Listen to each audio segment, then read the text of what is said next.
আমার মাকে ভাত একবেলা কম খেতে দাও তাতেও চলবে, কিন্তু পান সুপারি ঠিক টাইমে চাই মানে চাই।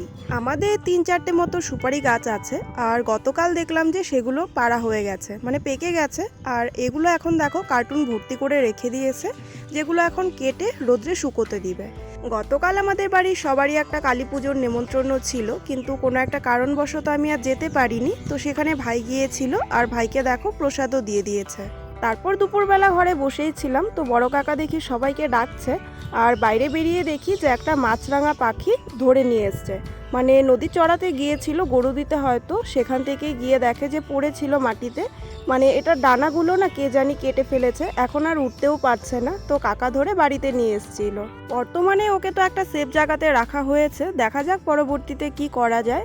আর এদিকে দেখো রাত্রেবেলাতে বৃষ্টিও হচ্ছিল, আর মা বানাচ্ছিল এদিকে বড়া, বিভিন্ন রকমের বড়া বানাচ্ছিল। আর এটার ব্যাটারটা না মানে একটু পাতলা হয়ে গেছিল, মানে চালের গুঁড়ো একটু কম ছিল, তো নতুন করে আর তখন বানানো হয়নি। বড়াগুলোকে এভাবেই ভাজা হয়েছিল, কিন্তু খেতে হয়েছিল দুর্দান্ত।